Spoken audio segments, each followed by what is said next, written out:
ఇల్లు మీది రిజిస్ట్రేషన్ ఖర్చు మాది. క్రెడాయ్ ప్రివిలేజ్ కూపన్ తగ్గించుకోండి. ఈ మెగా ధమాకా ఆఫర్ పొందండి. CREDAI Vijayawada property show. సరే, మిడిల్ క్లాస్ ఎందుకు ఎక్కువ సంపదను క్రియేట్ చేసుకోలేకపోతున్నారు? వాళ్ళు చేస్తున్న బిగ్ మిస్టేక్స్ ఏంటి అంటారు? మిడిల్ క్లాస్ వాళ్ళది ఒక టైప్ ఆఫ్ మెంటాలిటీ మేడం. మనకి ఎలాగైనా సరే రిస్క్ తీసుకోకూడదు. మన ఇన్వెస్ట్‌మెంట్స్ చాలా సేఫ్‌గా ఉండాలి. మనకు పీస్ ఆఫ్ మైండ్‌తో కొంచెం రిటర్న్స్ వచ్చినా పర్లేదు. గ్యారంటీడ్‌గా కొంత రిటర్న్ వచ్చినా పర్లేదు గానీ, చాలా రిస్క్ ఫ్రీగా డీల్ చేయాలని కోరుకుంటారు. సో, తద్వారా ఏమైపోతుంది అంటే, mutual funds or FD fixed డిపాజిట్స్‌కి సంబంధించి మనం మాట్లాడుకున్న టాపిక్‌లో లాగే ఇక్కడ చూసినట్టయితే చాలామంది మిడిల్ క్లాస్ వాళ్ళకి ట్రెడిషనల్‌గా ఇన్వెస్ట్‌మెంట్ చేయడం అనేది అలవాటు మేడం. సో, వీళ్ళేంటంటే బేసిక్‌గా చాలా సేఫ్ ఇన్వెస్ట్‌మెంట్స్ చేసుకోవాలని ఎఫ్‌డీల్లో గాని, ఒక ట్రెడిషనల్ ఇన్స్యూరెన్స్ పాలిసీస్‌లో వాటిల్లో సేవింగ్స్ ప్లాన్స్‌లో ఇన్వెస్ట్ చేసుకుంటుంటారు. సో, దీని ద్వారా ఏమైపోతుందంటే మార్కెట్‌లో వాళ్ళకి రిటర్న్స్ అనేవి 6-7% రిటర్న్స్ అనేవి జనరేట్ అవుతుంటాయి. 6-7% జనరేట్ అవుతున్నట్టుగానే ఇన్‌ఫ్లేషన్ కూడా 6-7% ఉంటుంది. తద్వారా రియల్ రిటర్న్ గనుక మనం గమనిస్తే ఆబ్వియస్‌లీ అది ఆహ్, వచ్చే సంవత్సరానికల్లా చూసినట్టయితే అది 0 అయిపోతుంది. లేదా కొన్ని సందర్భాల్లో మైనస్ అయిపోతుంది. సో, వాళ్ళు ఎన్ని రోజులైనా గూడా అదే ఫైనాన్షియల్ స్ట్రగుల్స్‌లోనే ఉంటారు గానీ, ఇన్‌ఫ్లేషన్‌ని బీట్ చేసే రిటర్న్స్‌ని ప్రొడ్యూస్ చేసే వాటిలో ఇన్వెస్ట్ చేయాలని కోరుకోరు. అలా ఇన్వెస్ట్ చేయాలని కోరుకోకపోవడం ద్వారానే వాళ్ళకి ఏంటంటే, వాళ్ళ సంపద సృష్టి అనేది కొంచెం ఆగిపోయే ప్రమాదం ఉంది.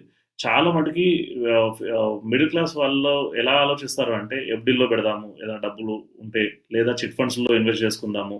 లేదు అంటే సేవింగ్స్ ప్లాన్స్‌లో కొంచెం రిస్క్ ప్రొటెక్షన్ చేసుకుందాము. వాళ్ళు టర్మ్ ఇన్స్యూరెన్స్‌ల గురించి గాని, లేకపోతే హెల్త్ ఇన్స్యూరెన్స్‌ల గురించి గాని ఆలోచించే అంత ఆహ్, స్ వే చేయరు. ఎందుకంటే అవన్నీ వేస్ట్ ఆఫ్ మనీ. ఎందుకు అనవసరంగా అన్నెసెసరీగా డబ్బులు ఎందుకు ఖర్చు పెట్టాలి?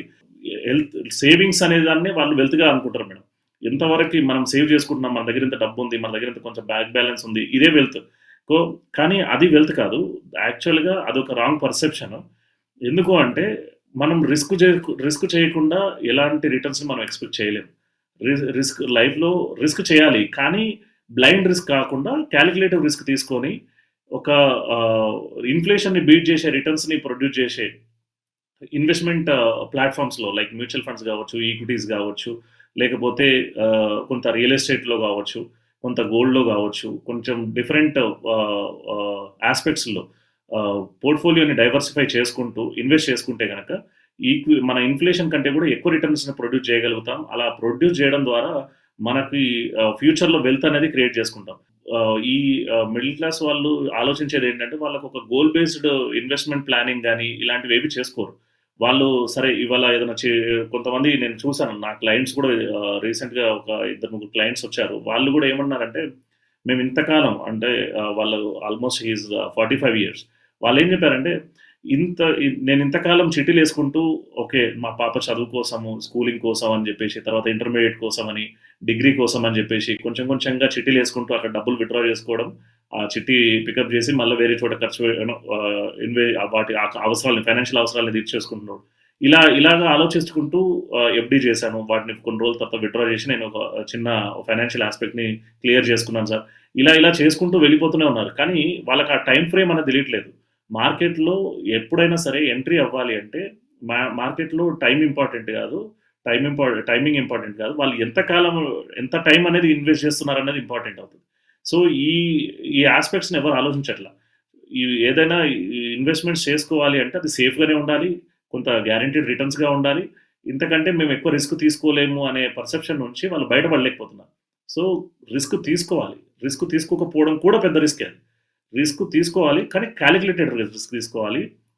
దాంతో పాటుగా మనం ఒక పోర్ట్‌ఫోలియోని డైవర్సిఫై జేసుకోవాలి. ఎక్కడ ఎంత ఇన్వెస్ట్‌మెంట్ చేసుకోవాలి? మనకున్న ఫ్యూచర్ ఫైనాన్షియల్ అవసరాలేమున్నాయి?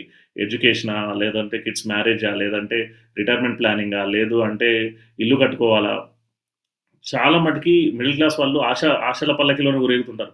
కానీ వాటిని తీర్చుకునే సాధనాలను ఎట్లా క్రియేట్ జేసుకోవాలనే దాని మీద మాత్రం ఆలోచనలో కొంచెం వెనుకబడి పడతారన్నది ఒక ఆలోచన. సో, అందుకని జెప్పేసి వాళ్ళు ఎప్పుడైనా సరే ఇన్‌ఫ్లేషన్‌ని బీట్ జేసే రిటర్న్స్‌లో ఇన్వెస్ట్ జేసుకుంటే కొంచెం మంచి రిటర్న్స్ అనేవి వచ్చే ఛాన్స్ ఉంటుంది. దానికి ఒక ప్రొఫెషనల్ అడ్వైస్ తీసుకొని, ఒక రిస్క్‌ని డైవర్సిఫై జేసి, ఒక పోర్ట్‌ఫోలియో డైవర్స్ చేసుకొని, రిస్క్‌ని వీలైనంత వరకు మినిమైజ్ చేసుకుంటూ ఇన్వెస్ట్ చేసుకోవడం ద్వారా అండ్ 10 ఇయర్స్, 15 ఇయర్స్, 20 ఇయర్స్ అని జెప్పేసి ఒక లాంగ్ టర్మ్ గోల్స్‌లో గనక ఇన్వెస్ట్ చేసుకోవాల్సి వస్తే మంచి ఈక్విటీ ఫండ్స్, ఓకే, ఒక రిస్క్ గాని మోడరేట్ రిస్క్ ఓరియెంటెడ్ ఈక్విటీ ఫండ్స్‌లో గనక ఇన్వెస్ట్ చేసినట్టయితే గనక వాళ్ళు ఫ్యూచర్‌లో వెల్త్‌ని క్రియేట్ చేసుకోవడానికి మంచి ఛాన్స్ ఉంటుంది.